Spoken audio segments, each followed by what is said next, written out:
Hey guys, what's up? We're back again with another week of home bodyweight training.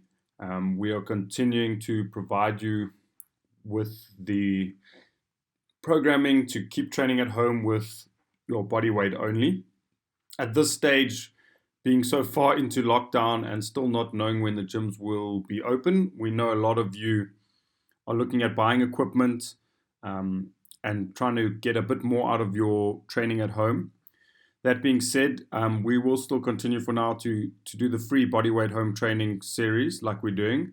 But if you would like some more individualized assistance, whether it be some advice on what equipment to buy, individualized programming, you can drop me a mail, get in touch. Our team at the Yard Athletic are all very, very experienced trainers. We'll pair you up with the trainer that will suit you best and will work with you best. But yeah, I can help you do that for now. So if you want to purchase a kettlebell, a dumbbell, or just need the guidelines of how to approach this home training thing and want to get a more individualized package, drop us a mail, guys. We're here to assist you with that. That's our game. For today's session, we're going to do an activation triplet.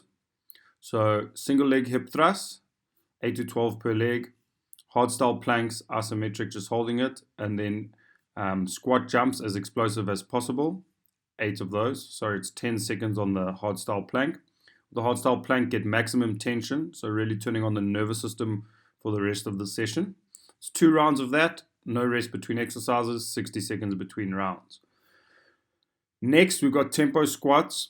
So you're going to front load those. If you do have a weight available, hold it in the goblet position. Otherwise, load up a bag with whatever you can fill it with. We should be trying to go a bit heavier every week on week with our squats, guys. 6 to 8 reps. If you don't have a weight that challenges you for 6 to 8 reps, do a few more extra reps. 5 seconds down, 2 second pause, and then up. 30 seconds rest. Push-ups, really try weight these if you can. Or if you've been doing elevated push-ups, try go a little bit lower. So get a bit closer to the floor. 6 to 10 reps, 3 seconds down, 2 seconds pause, and then back up. And then finally, strict crawls. With the crawls, guys, try keep your system as if you're crawling in a box. Your back completely flat and your hips not swiveling at all as your knees move forward. Keep your knees just off the floor and keep them the same height off the floor the whole time throughout the movement. So the precision at which you execute the crawl makes a huge difference. So it's 5 rounds of those, 30 seconds between exercises, 60 between rounds. Give us your feedback. Like I said, if you need extra assistance, get in touch and we'll tell you how we can go about doing that. Enjoy your training, guys.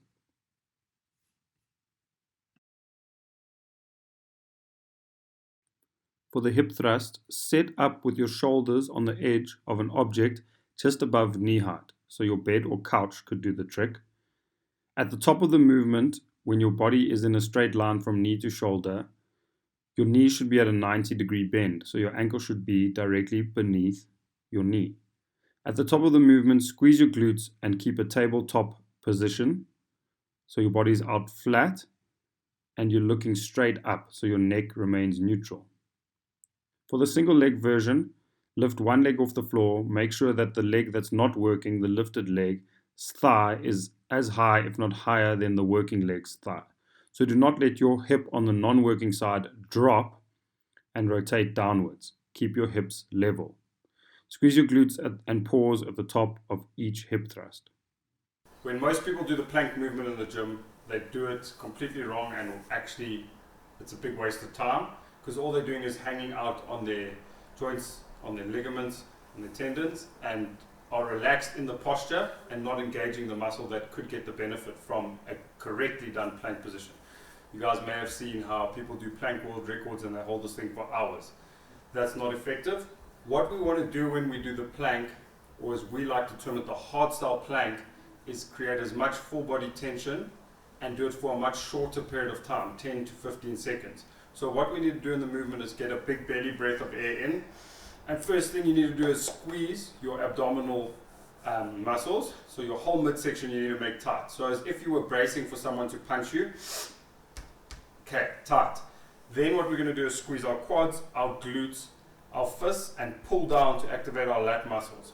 So it's quite a lot going on at once, and if you do it correctly, you'll create so much tension that you'll shake, your nervous system will be so overloaded. But it's way more effective, guys, in developing full body tension and strength. So what we want to do is set up with your feet about shoulder width apart, okay? But you can play with that angle and of your feet, so the width of your feet, and get it to a position where you find you can create the most tension. Next, you want your elbows directly beneath your shoulder joint, okay, and your fists apart. Then we're going to come up into a straight plank. Breathe in, brace the midsection, squeeze the quads, the glutes, pull down the fist.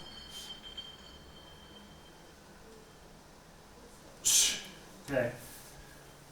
Guys, do not tense the face or the neck muscles, so you want to be tight from below the neck. Don't tense the trap, you must pull down.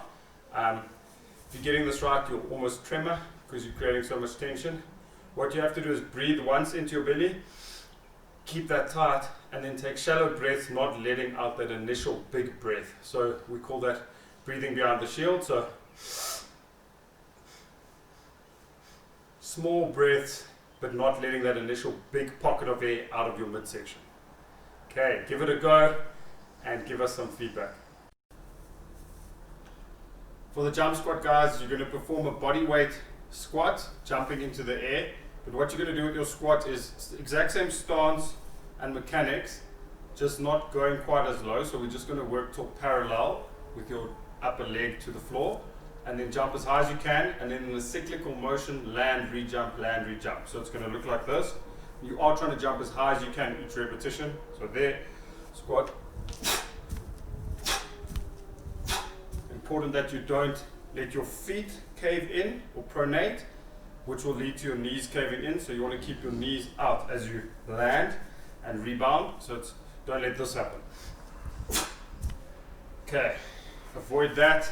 As powerful as possible with this movement. Grab anything you can find to weight yourself. If you do have a kettlebell or a dumbbell, hold it in the goblet position. What you want to do is work 5 seconds down. So 5, 4, 3, 2, 1. 2-second pause. 1, 2, 1 up, pause. Repeat.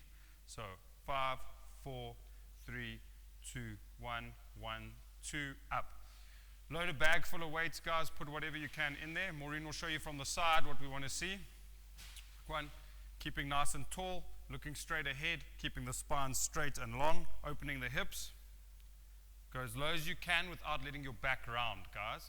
So for this, guys, work at a height that challenges you to your strength abilities, starting with an elevation table sort of height or the end of a couch. 5 seconds down. 5, 4, 3, 2, 1, 2-second pause, and up. So from there you can go a bit lower. If you are a bit stronger, 5, 4, 3, 2, 1, 1, 2, up. Or even more challenging, obviously flat on the floor. 5, 4, 3, 2, 1, and up. And for the stronger guys, we can even weight it. So Maureen's going to go back down. Just to give you an example of how to do it. Load something onto your back. 5, 4, 3, 2, 1, 1, 2, up. So you can really progress this to meet your needs, guys. The next movement we have is a strict crawl. Guys, crawling, as funny as it may seem, it is a primitive pattern, but it is super, super effective in doing a lot more things than you may expect, okay? It works a contralateral gait pattern. It works your back muscles like crazy, your core muscles. You can see Maureen's been jacking up her back. Okay, but to get the most out of the crawl, guys, you've got to keep in the right position with a flat back and do it slowly in small movements, okay, with the strict crawl. So what Maureen's going to do is get into a tabletop position on all fours, nice and square, 90-degree angles over here, and 90-degree angles over here, okay? I didn't do too well at trigonometry, but I know what 90 degrees is. What you're going to do is then take a small step forward with your hand and the opposite foot. So it's very important that you work in that contralateral opposite pattern, looking slightly ahead, guys. So each step is a rep. 1, 2, 3. Okay, use the space you have. We're going to do 20 to 40 reps forward and then 20 to 40 reps back. Okay, this is how backwards would look. Small, slow, controlled movements. What's key here is that your hips, swivel your hips when we show them the bad movement. You don't want to be doing this, guys, and forward. It's very easy to just crawl like this, guys. It's not effective, though. So keeping flat and engaged is what we really want to get out of this movement. You can walk, turn around, keep walking forward, or you could go 10 forward, 10 back, 10 forward, 10 back till you get to the desired reps. Try get up to 40, guys.